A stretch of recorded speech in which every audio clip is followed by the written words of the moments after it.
Escape from Pretoria, film karya sutradara Francis Annan yang diangkat dari kisah nyata tokoh politik Afrika, Tim Jenkins, yang dipenjara pada tahun 1979. Diperankan oleh Daniel Radcliffe, pemeran Harry Potter, dan berpasangan dengan Daniel Webber yang berperan sebagai Stephen Lee. Dua pemuda vokal yang aktif menantang praktik apartheid di Afrika Selatan. Apartheid merupakan sebuah pemahaman yang menganggap ras kulit putih berada di posisi lebih tinggi daripada ras kulit hitam, atau lebih dikenal dengan rasisme. Suatu ketika saat sedang menyebarkan selebaran berisi kampanye anti-apartheid yang mereka ledakan di jalanan secara diam-diam sampai akhirnya mereka ditangkap oleh polisi dan dinyatakan bersalah oleh pengadilan serta dijatuhi hukuman masing-masing 12 tahun untuk Tim dan 8 tahun untuk Lee. Sebelum dibawa ke penjara Pretoria, pacar Tim yang berkulit hitam yaitu Daphne memberikan sebuah uang yang dia selipkan di anusnya yang nanti dia akan pergunakan sebaik-baiknya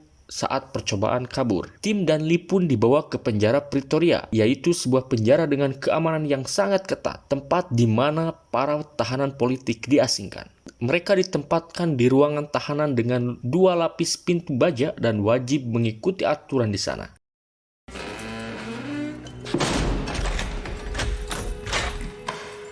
Di penjara pun perlakuan terhadap orang kulit hitam sangatlah kejam, namun mereka tidak bisa berbuat banyak. Saat pertama kali sarapan di kantin, mereka bertemu tahanan politik lainnya yang dijatuhi hukuman seumur hidup bernama Dennis Goldberg yang sangat mengetahui tiap sisi penjara tersebut dan menjelaskan kepada Tim keadaan di sana saat mereka berolahraga. Tim dan Lee pun mencoba membujuk Dennis bekerja sama dengan mereka untuk melarikan diri dari penjara. Namun dia tidak percaya kalau mereka bisa melakukan itu dan menolaknya. Lantas mereka mengajak tahanan lain yaitu Leonard Fontaine yang diperankan oleh Mark Leonard Winter untuk bekerja sama merencanakan pelarian. Leo setuju dengan Tim dan Lee karena dia sudah tak tahan di penjara dan ingin sekali bertemu dengan anaknya. Di hari yang ke-23, hampir sebulan, Tim mulai meneliti lubang kunci ruang tahanannya dan mencari siasat bagaimana dia bisa membuka lubang kunci tersebut. Dan itu dia lakukan hampir setiap malam. Dia terus mencari ratusan ide di kepalanya dan terus memikirkannya. Dengan secari kertas yang digulung,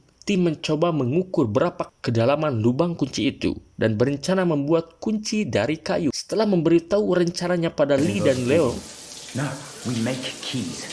mereka mulai menjalankan rencana pelarian diri dengan kunci kayu itu. Dimulai dengan aksi mereka di kantin yang berpura-pura menjatuhkan makanan dan membuat Mongo, seorang penjaga yang kasar, menghampirinya dan memberikan kesempatan kepada Tim untuk melihat kunci-kunci yang selalu dia bawa di pinggangnya. Tim berencana untuk mengingat bentuk kunci itu ke dalam kepalanya dan dia akan membuat kunci dari kayu yang sama persis dengan yang dia lihat. Terdengar sangat gila dan sulit, namun Tim yakin dia bisa melakukannya. Tim mulai membuat desain kuncinya yang dia gambar di kertas dengan melihat kunci yang selalu dibawa Manny Bongo di setiap kesempatan. Dari workshop Tim membawa sedikit kayu untuk dibawa ke ruang tahanan dan mulai membuat kunci persis seperti yang sudah dia desain dalam kertas.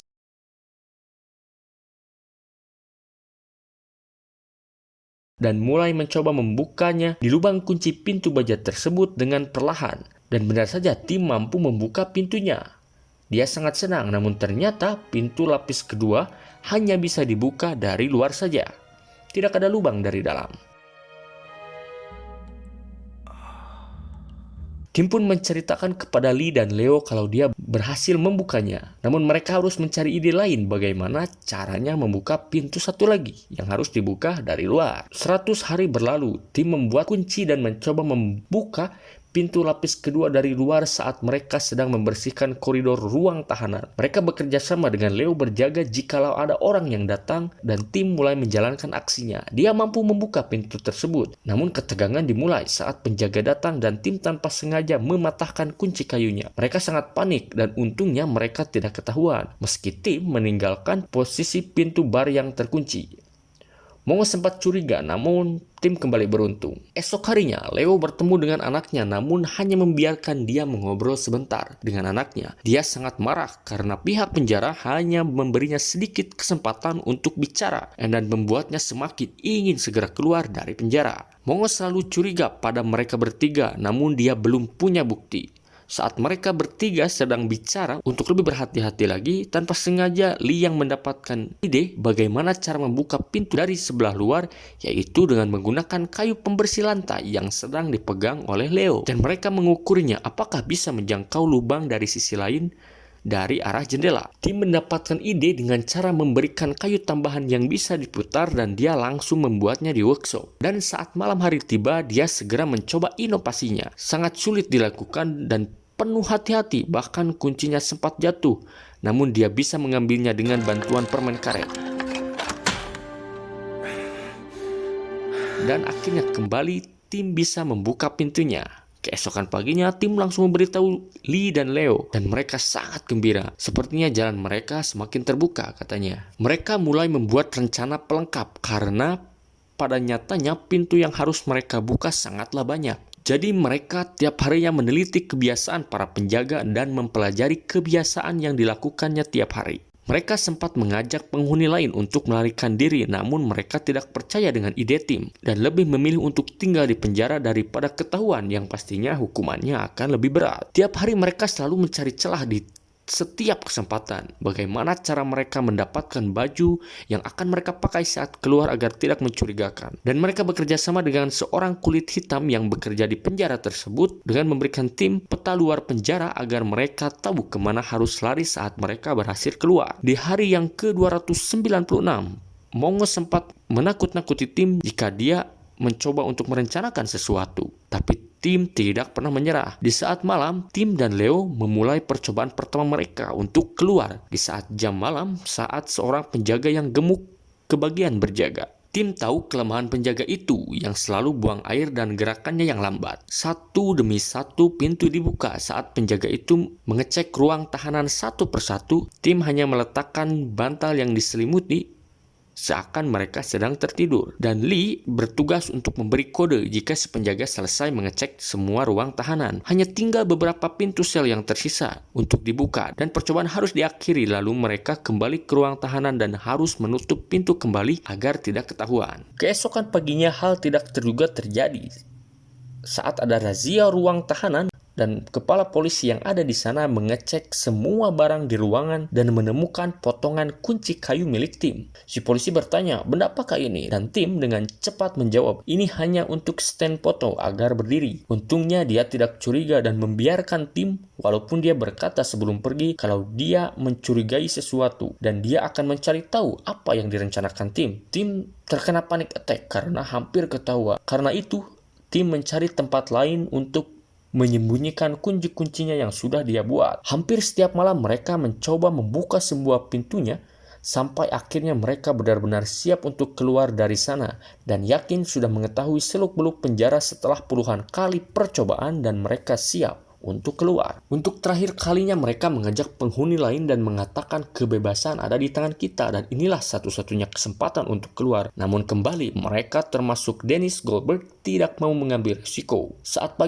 Saat pergantian shift malam dengan pagi, setelah semua persiapan disiapkan, kunci kayu dan baju laundry, dan juga map yang sudah di tangan, operasi melarikan diri pun dimulai dan membuka pintu Lee dan Leo. Saat si penjaga yang gendut itu mulai sakit perut, dengan perlahan mereka membuka satu persatu pintu seperti yang selalu mereka lakukan setiap malam. Saat mereka bersembunyi di ruang kecil bawah tangga, mereka hampir ketahuan karena si penjaga ingin mengembalikan penyedot WC yang sudah dia gunakan. Namun berkat bantuan Dennis yang memanggil si penjaga dan berpura-pura kalau lampu di ruangannya mati, Tim dan yang lainnya pun selamat dan langsung menuju pintu depan. Tinggal beberapa pintu dibuka, mereka sangat girang karena tinggal satu pintu terakhir untuk keluar dan bebas. Namun ternyata pintu tersebut tidak bisa dibuka oleh semua kunci kayu yang dibawa Tim. Mereka sangat shock karena hanya tinggal sedikit lagi mereka bisa keluar. Mereka kebingungan dan Tim mengatakan kalau kita harus mengulanginya dari awal. Di lain kesempatan tentunya. Namun Leo yang sudah kehabisan kesabaran mencoba membuka paksa pintu tersebut menggunakan paku besi. Tim sangat ketakutan karena itu ide yang buruk katanya. Namun ternyata sedikit demi sedikit Leo bisa menghancurkan kayu yang menghalangi balok kunci tersebut dan bisa membukanya tanpa ketahuan. Benar-benar adegan yang sangat menegangkan. Pintu pun berhasil dibuka dan mereka langsung mengganti pakaian mereka dan keluar dengan mengelabui penjaga dan berpura-pura sebagai orang biasa. Mereka sempat bertemu Mongo yang akan bertugas di pagi itu, namun mereka berusaha tetap tenang dan langsung berlari menuju ke pemberhentian taksi dan menggunakan taksi tersebut untuk keluar dari Pretoria dengan menggunakan uang yang tim selalu simpan selama ini. Sementara di penjara, Manny Mongo membuka satu persatu ruang tahanan dengan mengucapkan selamat pagi, good morning, dan alangkah terkejutnya dia saat dia menyadari kalau tim dan yang lainnya tidak ada di ruangan tahanan, hanya sebuah bantal yang ditutup dengan selimut. Tahanan lain pun ikut senang dan mereka pun tertawa. Mongo sangat syok dan ketakutan. Di sisi lain, tim Lee dan Leo menangis bahagia di dalam taksi karena perjuangannya untuk keluar dari penjara tersebut tidak sia-sia, dan perjuangan politik mereka pun bahkan berlanjut untuk melawan apartheid atau rasis. Mereka mengajarkan kita kalau kesempatan kecil pun bisa dimanfaatkan, karena tidak ada sesuatu yang tidak mungkin.